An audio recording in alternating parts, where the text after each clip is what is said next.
It began with a silence that carried weight. Not the calm of peace, but the charged stillness of a room waiting to witness history. Inside the chamber, every cough, every shuffle of paper, seemed to echo against the marble walls. It was the kind of silence that politicians crave when they think they have control. Byron Donalds leaned forward, his eyes gleaming with the satisfaction of a man convinced he was about to spring a trap. His smirk wasn't casual. It was deliberate, a mask of confidence sharpened into arrogance. He measured his words like daggers, preparing to corner his opponent the way he had done before with others who stumbled under his questioning. Across from him sat Jasmine Crockett, unmoving, composed. Her gaze locked on him not with fear, but with the quiet defiance of someone who had seen men like him 100 times before and refused to shrink. She let him circle, let him bait, let him stretch the silence into tension so thick it felt like a wire about to snap. Donalds finally leaned back, satisfied, certain his net was cast. He believed the next moment belonged to him, that the room, the cameras, and the audience watching across America would see him victorious. But then it happened.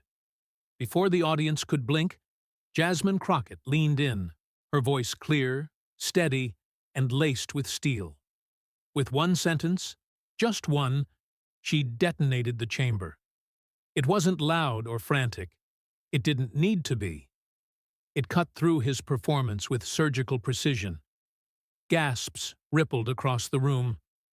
A stunned pause swallowed the air, followed by muffled laughter, then whispers breaking into open murmurs. Donalds's smirk faltered. For the first time, his certainty cracked. And in that split second, everyone watching could feel the power shift. The room no longer belonged to him. It belonged to her. What Crockett delivered wasn't just a rebuttal. It was a reckoning, compressed into a single sentence. A line destined to travel beyond those walls into headlines, hashtags, and history. But to understand why that one sentence mattered so much, why it struck with the force of a hammer against glass, we have to go back. The clash between Byron Donalds and Jasmine Crockett was not just another congressional squabble. It was something heavier, charged with a meaning that went far beyond the four walls of the hearing room. On the surface, it looked like routine political theater, two lawmakers sparring over procedure and perception. But beneath that surface, it was a collision of values, identities, and the kind of symbolic confrontation that defines how America sees itself. That day, the stakes were bigger than a partisan talking point. In Donalds, viewers saw the embodiment of a polished but smug authority figure, a man who thought charm and condescension could mask the arrogance behind his words. He didn't just want to challenge Crockett, he wanted to belittle her, to put her in her place, to make her stumble in a way that would echo across headlines. It was the classic move, bait the trap, then smirk, while waiting for the inevitable collapse. But for Jasmine Crockett, the weight of the moment was different. She was not just defending herself from an insult. She was defending every woman who had been dismissed as too emotional.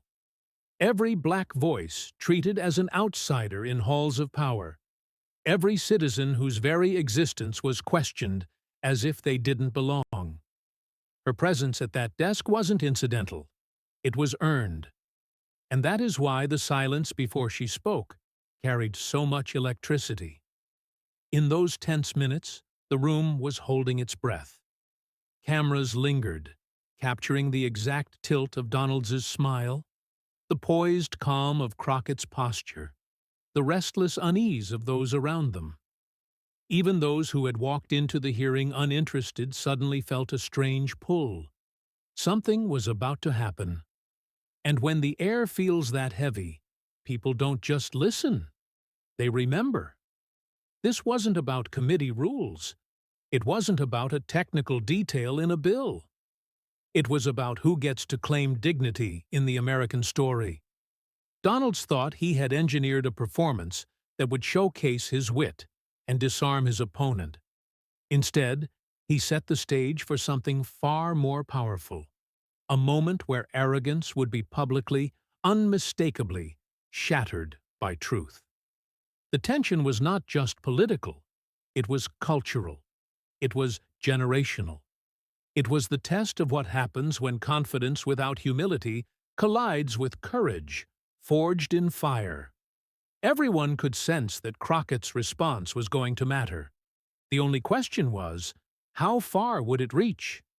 Donalds thought he had her cornered, but that illusion wouldn't last long. To understand why Byron Donalds smirked with such confidence, you have to know his story. Donalds is not a rookie. He is a man who has learned how to play the game of Washington with sharp elbows, well-rehearsed lines, and the kind of swagger that draws attention whether you want it to or not. To his supporters, he is bold, charismatic, and unafraid to spar with Democrats. To his critics, he is arrogant, dismissive, and addicted to the performance of dominance. Both images are true, and both were on display in that chamber. Born and raised in Brooklyn, Donalds built his reputation on grit and ambition. He understood the value of presentation, the polished suit, the booming voice, the ability to turn a simple point into a headline-worthy zinger. By the time he reached Congress, he had mastered the art of making himself the center of attention. In the Republican Party, he became a rising star, one of the few black conservatives positioned as proof of diversity, a man they could put forward as both defender of the party line and symbol of inclusion. But behind the image was a strategy built on confrontation. Donalds knew that politics today wasn't about quiet persuasion. It was about theater. In hearing rooms, on cable news, on social media clips, the goal wasn't just to argue, it was to humiliate, to dominate, to leave the other side stammering while you walked away grinning. That was his specialty. Time and again, he had cornered opponents.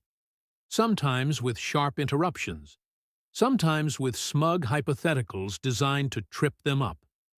He thrived in those moments, leaning back as if to say, "I've won. And you didn't even see it coming." It wasn't just politics for him, it was sport. And the smirk that day in the chamber was the same one he had worn countless times before. But arrogance has a way of blinding even the sharpest players. In Donalds's mind, Crockett was another Democrat he could box in with a well-timed jab. He underestimated her, as many had before. He mistook her calm silence for hesitation, her composure for weakness. That was his fatal miscalculation. Because Jasmine Crockett was no ordinary opponent. She wasn't someone who feared confrontation. She wasn't someone who would crumble under pressure. She had built her entire career on fighting louder, stronger, and more relentlessly than the obstacles placed in her way. While Donalds thought he was setting a clever trap, Crockett was waiting with a fire that no smirk could extinguish. And that is why his arrogance mattered. It wasn't just a personality trait, it was the fuel that set up his downfall. Every glance he threw across the table, every condescending tilt of his head, every word dripping with superiority, was stacking the tension higher and higher. The cameras caught it. The audience felt it. America recognized it. This was not just a policy debate. It was a stage where arrogance would meet its match. And for the first time in his career, Byron Donalds was about to discover what happens when the trapper becomes the trapped. Because across from him sat someone who had been underestimated her entire life, and had never once stayed silent in the face of it. To understand why Jasmine Crockett's single sentence carried the force of a hammer, you need to know the path she walked to arrive in that chamber. Hers was not a journey smoothed by privilege or padded by ease. It was carved out of resistance, sharpened by years of being told no, and fueled by the refusal to accept silence as her role. Where Byron Donalds perfected arrogance, Jasmine Crockett perfected defiance. The kind rooted not in ego, but in survival and justice. Crockett grew up in St. Louis, raised in a working-class family that understood both struggle and sacrifice. She wasn't born into the political elite. She wasn't groomed to inherit power. What she inherited instead was grit, the unshakable lesson that if you want dignity in this world, you have to claim it with your own voice. From an early age, she saw what happens when communities are ignored, when power brokers turn their backs, when promises fall silent.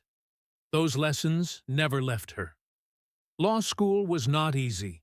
The halls of higher education were filled with people who underestimated her, dismissed her, and sometimes mocked her. But every sneer only sharpened her resolve. She didn't just study the law, she embodied it, bending it toward justice. When others sought high salaries in corporate firms, Crockett walked a harder road, choosing to defend those society cast aside.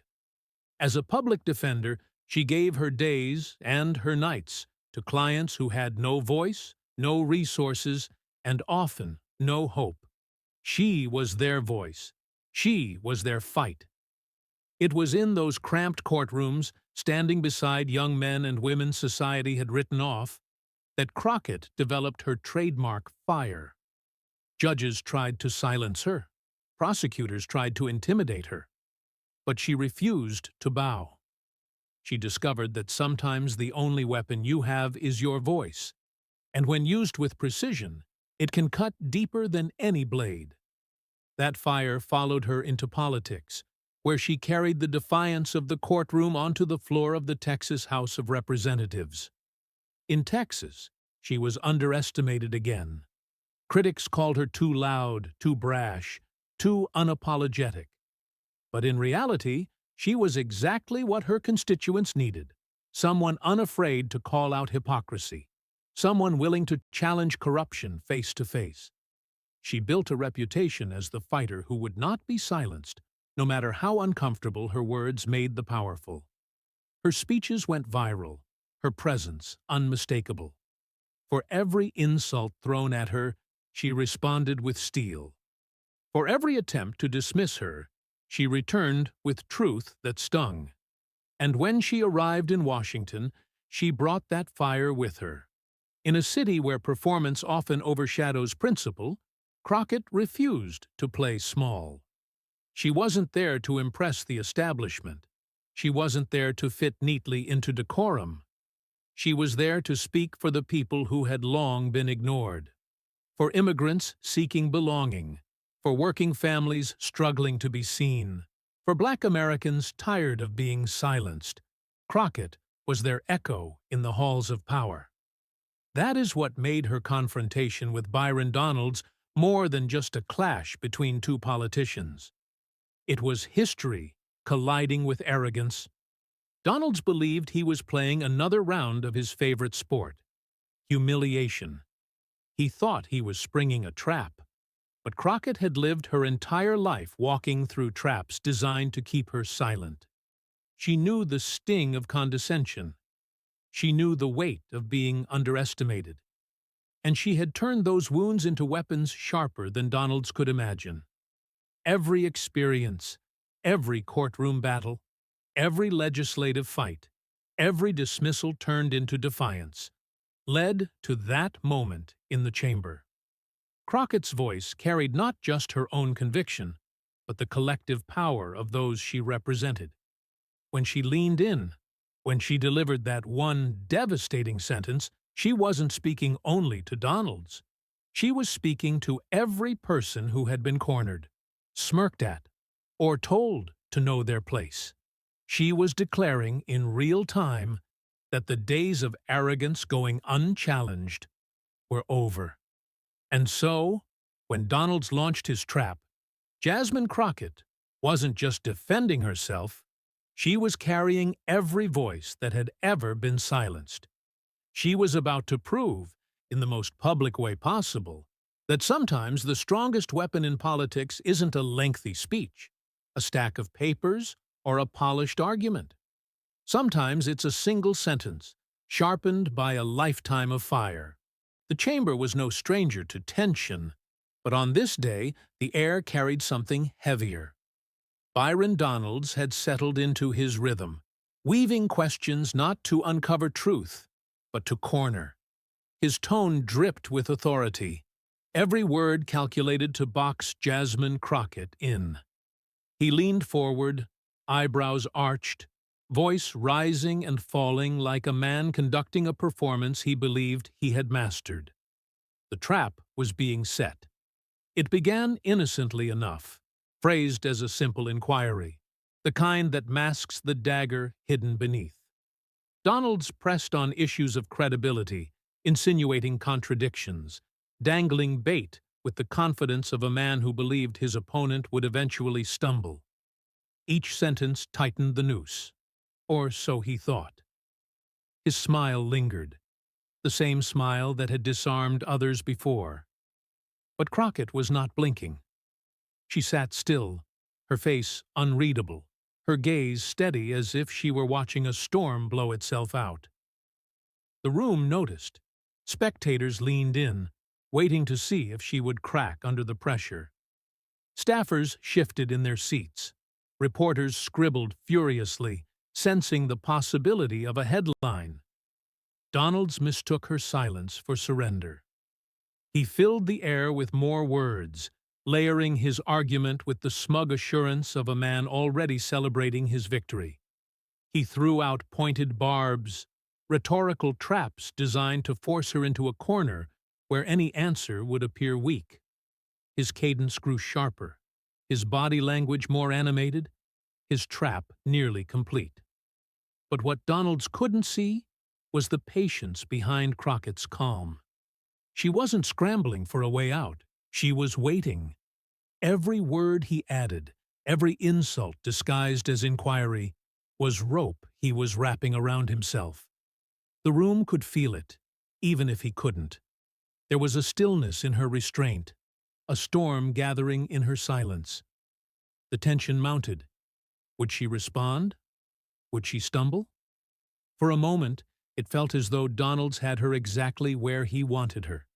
His confidence swelled, his smirk deepened, his hand gestures punctuated the rhythm of a man convinced he was in control. Then came the pause. He leaned back in his chair, certain the stage was his, certain he had cornered her. The silence returned, heavier than before. All eyes turned to Jasmine Crockett, waiting to see whether she would crumble or rise. And then, with one sentence, she flipped the script.